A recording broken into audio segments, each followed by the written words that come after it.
자, 김상조 공정거래위원장 후보자, 야권, 야당들의 헛발질로 당초 예상과 달리 기사회생하는 게 아니냐 이런 얘기도 나오고 있습니다. 네. 자, 남다른 관심을 모았던 김상조 청문회, 소문난 잔치에 먹을 거 없다, 태산 명동 서일필이다, 이런 평가를 받고 있습니다. 네, 이런 얘기가 나오면서 어제 청문회에서 제기된 의혹들 하나하나 짚어볼 텐데요. 먼저 가장 뜨거웠던 쟁점 중에 하나였던 위장 전입은 오전에 얘기가 나왔습니다. 이에 대한 김상조 후보자의 해명부터 들어보겠습니다. 장인 장모가 2004년도에 오시고 또 2005년도에 전출을 가셨는데 네네. 당시에 음마 아파트는 재개발 광풍이 불었었던 그런 때입니다. 2004년도에 주민총회에서 재건축 찬성이 되고 그런데 이제 2005년도에 재건축이 어렵다고. 왜 어렵냐면은 당시 용적률이 250% 요구하던 것이 210%로 축소가 되면서 당시에 음마 아파트에 이 위장 전입을 오시는 그런 분들이 상당히 많았습니다. 부동산 투기 목적으로요. 제 개인적인 어떤 특수한 사정이 있었습니다. 제가 영국의 안식년을 가져온 다음에 제 처가 대장암 2기 만이라는 진단을 받았고요. 5년 생존율이 반반이라는 의사의 진단을 받았습니다. 그때 그 수술을 하던 병원이 강남에 있는 모 대학병원이었습니다. 그리로 제 처의 치료를 위해서 이사를 간 것이 중요한 이유였습니다. 네, 지금 얘기를 들어보면 음마 아파트로 위장 전입을 한 것이 사실은 부인 때문이다. 부인이 아파서 쓰러져서 치료를 하기 위해서 한 것이다. 이렇게 얘기를 하고 있어요. 그러니까 부동산 투기는 아니다. 이런 얘기거든요. 그러니까 우선은 위장 전입이 되려면 거기에 거주하지도 않으면서 주소지만 옮기는 걸 위장 전입이라고 그래요. 그런데 지금 김상조 후보자는 살았다는 거 아니에요, 거기서. 네. 그러니까 우선은 위장 전입이 아닌 거고. 그러면은 왜 대치동 음마 아파트로 갔느냐. 그거는 뭐 투기 목적이라든가 아들 입학 문제 때문이 아니라 그 아내의 대장암 2기 때문에 그 길거리에서 쓰러질 정도로 위중했기 때문에 그 수술하고 그 치료가 강남의 그 대치동 가까운 유명한 데 있어서. 종합병원이 있어서. 네, 그래서 거기로 이사를 했다라고 지금 어제 해명을 한 거예요. 근데 저는 야당 의원들한테 좀 유감스러운 게 그냥 연도로만 계속 얘기를 하고 이러니까 지금 보면서도 정리가 잘 안 되더라고요. 네. 근데 제가 좀 의구심을 갖는 거는 아니 물론 뭐 거기서 실제 살았다 그러면 뭐 그거를 위장 전입이라고 할 수도 없는 거니까 뭐 그거는 차치하고 그 부인께서 2005년 7월부터 2006년 이후에 계속 강남 대치동이라든가 강남에서 영학원 학원장을 하고 이런 보도가 있었어요. 있었죠. 예, 그러면은 뭐 대장암 2기 40대 대장암 2기 발병이 됐으면 상당히 충격적이고 정말 경황도 없을 거고 치료에만 그 주안점을 뒀겠지만 그때 당시에 또 학원장으로 활동을 한 걸 보면 네네. 뭐 저는 저런 그 암 선고를 받았고 뭐 치료를 한 것까지 의심하는 거는 아니고 정말 그게 주된 목적이었느냐라는 부분에 대해서 좀 선뜻 그 납득은 안 갔습니다. 저 주거 목적에 대해서는. 근데 거기서 야당 의원들이 더 보충 질의를 하면서 이런 문제 제기를 하지 않았기 때문에 그냥 이거는 그 지켜봤던 저의 그 개인적인 소견입니다. 네. 앞서 그 보도 저희 리포트에도 있었지만 청담동 아파트 얘기 때는 뭐 오다 가다 부동산 사무실에 들러서 이게 그 사게 된 거다. 그런 얘기하면서 좀 공격을 받기도 했고 어쨌든 부동산 문제 저 음마 아파트 문제를 비롯해서 석연치 않다 여전히 그런 지적은 있는 것 같아요. 근데 이제 음마 아파트는 자기가 산 게 아니고 전세를 들어가 사는 거기 때문에. 그렇죠. 전세죠. 전세는 부동산 투기하고 또 아무 관계가 없지 않습니까? 그러니까 이제 야당이 좀 잘못 짚은 그런. 그 부분은 이제 위장 전입 의혹이고. 예, 위장 전입으로 짚었긴 하지만 그리고 이제 그 아파트는 이제 부동산에 가서 사는데 1층이 그때 이제 미분양으로 비어 있었다는 거 아닙니까? 그늘진 곳이다. 그늘진 뭐 곳이고, 했고, 예. 본인은. 예, 그 부분은 이제 그렇게 해서 뭐 그러면은 그 부분을 또 이렇게 반박할 수 있는 어떤 자료나 구체적 증거를 야당 의원들이 제시를 해야 되는데 전혀 제시를 못했고 오히려 김상조 후보가 이렇게 잘 설명할 수 있는 기회를 만들어준 것이 아닌가. 얘기를 아주 길게 교수처럼 막 했잖아요. 그리고 잘 설명했고 그 TV를 보고 있는 청문회를 보는 국민들은 아 맞네 이렇게 저절로 고개가 끄덕이는 이런 구조가 돼서 야당이 별로 야당답지 못했다 이런 이야기가 되는 목동에 관련돼서도 마찬가지 아닙니까? 목동 아파트 부분은 이제 이렇게 다운 계약서 부분 이야기가 나오는데 그건 맞는 것이고 자기가 죄송하다고 몸을 낮추었어요. 그리고 이제 이 시기는 사실은 이제 청문회가 본격적으로 도입되기 이전에는 거의 대부분의 전 국민이 이 부동산을 매매할 때 이런 식의 다운 계약서를 쓰는데 왜 그렇게 그러면 그때는 얼마를 쓰는가 하면은 실제 이제 정부에서 고시해 놓은 고시 가격이 있어요. 네. 그 고시 가격으로 부동산이나 그다음에 법무사들이 다 그렇게 신고를 했던 게 관례였거든요. 그런데 이제 청문회가 만들어지고 나서 이게 계속 문제가 되니까 네. 정부에서도 이래서는 안 되겠다 해서 실거래가 신고 의무를 법제화를 했어요. 그랬죠. 그럴 정도로 이렇게 이제 법이 바뀌었거든요. 그러니까 이제 그 부분에 대해서는 몸을 낮추면서 인정하고 뭐 양해를 구한다 이렇게 하니까 네. 사실은 이제 뭐 별로 한방이 없었다 이런 표현이 자꾸 나오게 되는 겁니다. 네, 한 방이 없었다 이렇게 얘기를 하셨는데요. 자, 아까 방금 말씀하신 것처럼 목동직과 관련해서 이 다운계약서 논란은 있었습니다. 자, 김 후보자가 이에 대해서 어떻게 해명을 했는지 직접 들어보고 얘기 나누시죠. 네. 후보자는 1999년 3월 있는 목동 아파트 36평을 구매했습니다. 1억 7,550만 원 주고 산 것이 맞습니까? 예, 맞습니다. 구청에는 5천만 원에 구매했다고 다운 계약서를 제출했는데 맞습니까?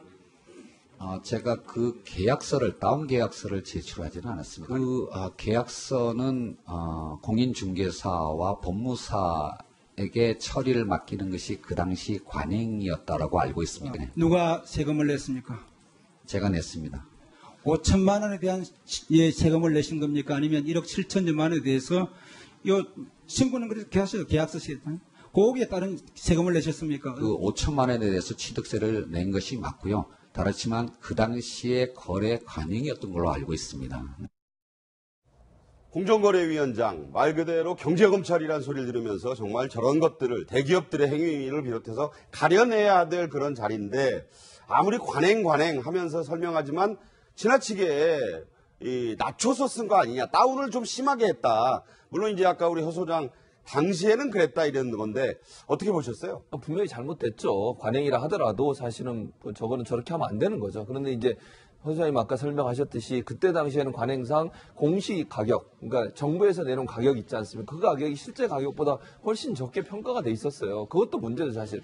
정부에서 그걸 공시 가격을 할 때 제대로 실거래가로 조정을 해서 공시를 해야 되는데 그게 아니고 그거보다 훨씬 낮게 공시를 하다 보니 터무니없이 낮았죠. 그렇죠. 그러다 보니까 이제 부동산 거래하는 사람들 입장에서는 세금을 좀 덜 내기 위해서 그 공시 가격을 쓰는 거죠. 왜냐하면 정부가 이 아파트는 공시적으로 이런 가격이다. 이렇게 쓰다 보니까 결국 실거래가하고 괴리가 너무 크잖아요. 컸죠. 그래서 이제 나중에 문제가 되니까 실거래가를 신고하도록 법제화한 건데 그 전에 이루어졌던 일이니까 거기에 대해서 이제 세게 공격을 못 하는 거죠, 사실은. 그러나 분명 잘못된 거 맞습니다. 그러니까 다운 계약서 쓰면 안 되는 거죠. 실제 거래된 가격을 쓰도록 돼 있는 것이 맞는 거니까. 그런데 그럼에도 불구하고 그때 당시에 그런 게 관행적으로 이루어졌기 때문에 야당 입장에서는 그걸 세게 공격을 못 하는 거예요. 저 변명을 듣고 나서는 그 이해가 되는 대목이 수긍하는 거예요? 그렇죠. 그러다 보니까 네. 그러니까 도덕적으로 윤리적으로 비판받을 수 있지만 네. 사실 그렇게 관행적으로 이루어졌던 점들에 대해서는 문제점은 지적하지만 거기를 더 깊게 파고들어서 공격할 수 없어서 그게 또 그냥 넘어가는 그런 상황이 됐다고 볼 수 있겠습니다. 네. 저거 조금만 제가 말씀을 드리면요. 저러다 보니까 이제 공무원들이 재산 등록을 하는데 네. 부동산 등록을 하면 실제 가격은 뭐 2억, 3억 이런데 실제 재산 그 이제 가격 나오는 거는 뭐 5천, 6천밖에 안 나오잖아요. 그렇죠.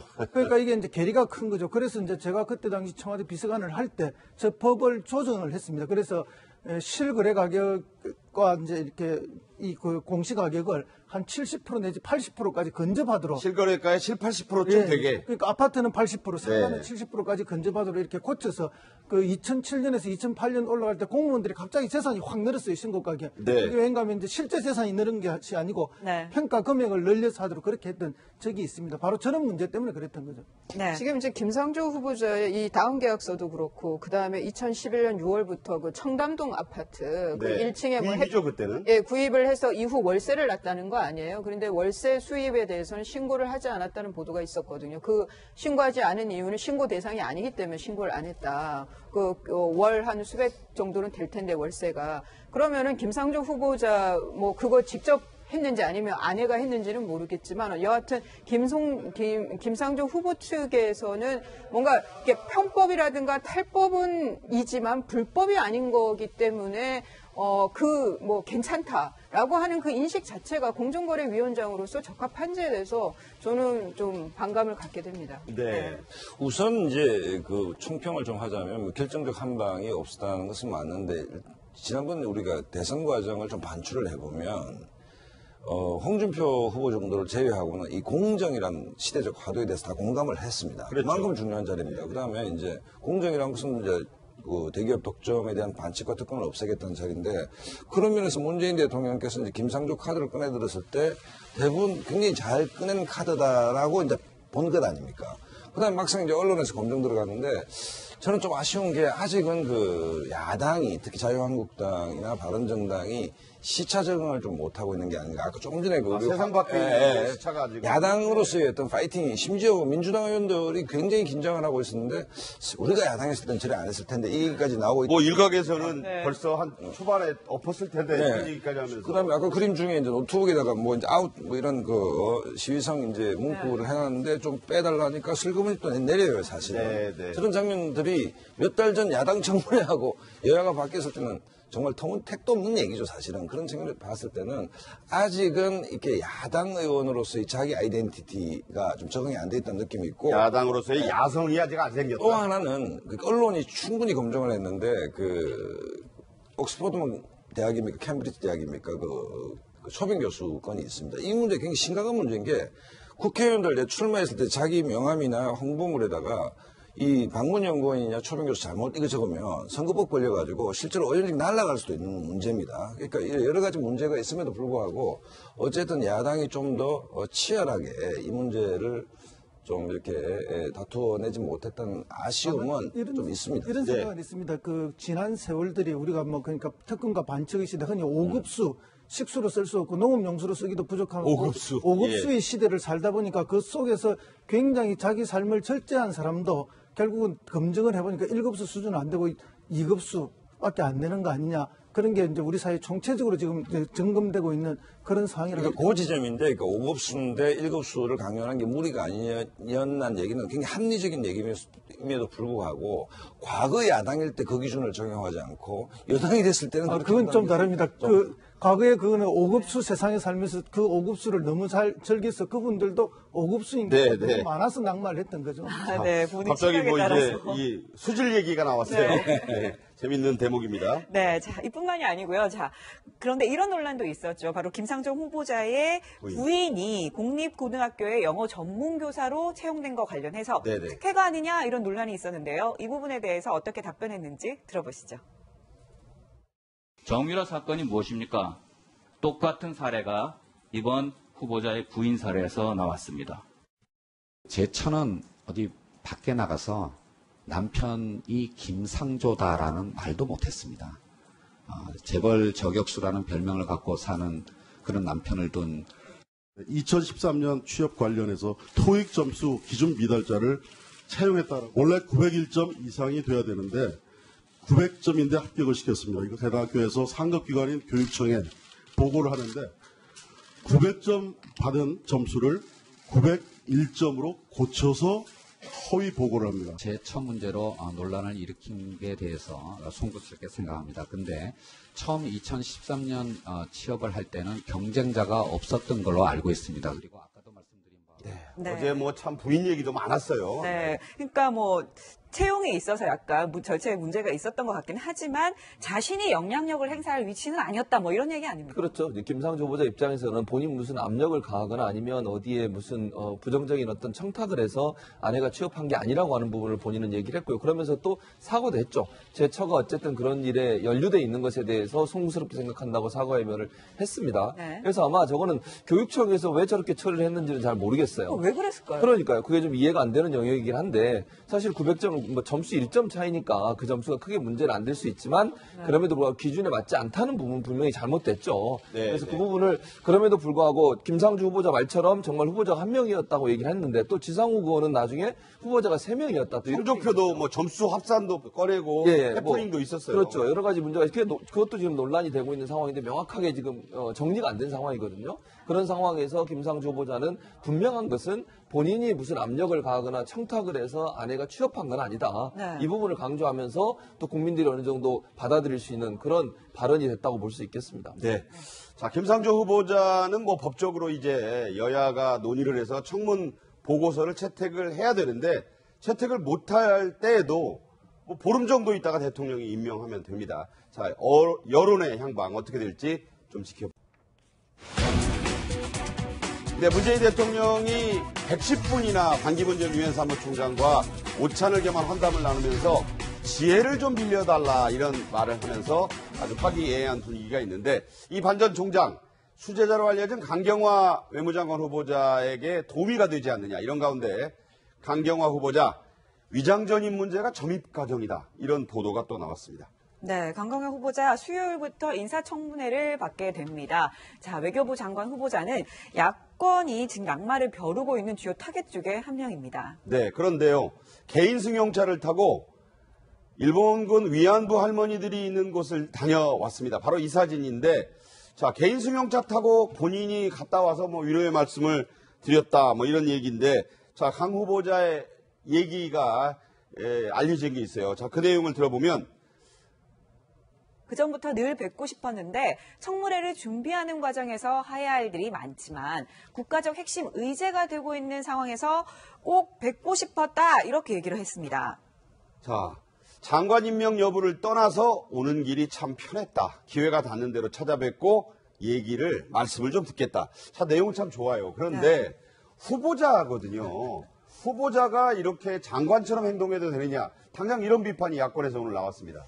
어제 이제 그러니까 김상조 후보자, 강경화 후보자 뭐 이렇게 얘기가 나왔을 때 청문회 시작하기 전에는 김상조 후보자가 이렇게 좀 뻣뻣한 그 스타일의 분이기 때문에 외려 청문회를 했을 때 더 좀 그런 모습들이 안 좋게 비치면 어떡하냐 그렇게 걱정한 분들도 있었거든요. 청문회에 대한 태도 때문에. 근데 외려 지금 강경화 후보자가 외려 그런 모습을 보이는 것 같아요. 이거는 물론 본인이 개인적으로 생각을 했을 때 일본군 위안부 할머니들을 개인적으로 찾아갈 수도 있죠. 하지만 이런 시기 때 갔을 때 그리고 그것도 뭐 비공개로 한 것도 아니고 물론 뭐 알리고 나간 건 아니지만 이렇게 보도가 되면 공개가 되는 건데 그런 데서 오해를 살 만한 이런 언행은 좀 삼가하는 게 좋지 않았을까. 좀 정무적으로 판단을 했어야 되는 거 아니냐. 그런 아쉬움이 있습니다. 앞서 말씀드린 대로 강 후보자는 김상조 후보자와 함께 야권이 한 명은 낙마를 시켜야 된다. 자, 이렇게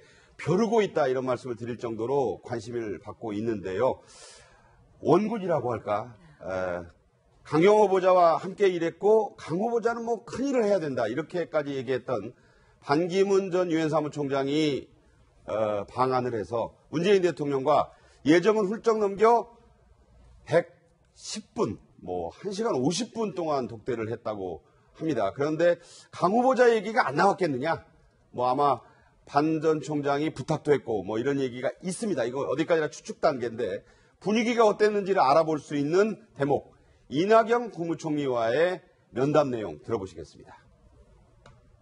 대통령님하고는 굉장히 길게 말씀을 나누셨대요. 오찬을 하면서 좀 여러 가지 이제 제가 말씀드린 거는 그 어느 때보다도 이제 참 국민들의 기대도 높고 또 한반도 주변에 여러 가지 이제 안보 상황이 이제 어렵고 또 우리와 가까운 나라들의 국가 정상들도 다 이제 다른 분들이 되시고 미국에 이제 특히 트럼프 대통령이 들어섰고 여러 가지 이제 한미 정상을 앞두고 이제 좀 여러 가지 뭐 좋은 의견 교환을 했습니다. 제 나름대로 보고 느낀 여러 가지 상황에 대해서 대통령님께 말씀을 드리고 정상회담에서 좀 참고가 되십사고 이렇게 좀 말씀을 드렸습니다. 총장님 같은 분들이 외교의 경험이라든가 지혜라든가 경륜을 좀 널리 알려주시고 가르쳐 주시면 좋겠어요.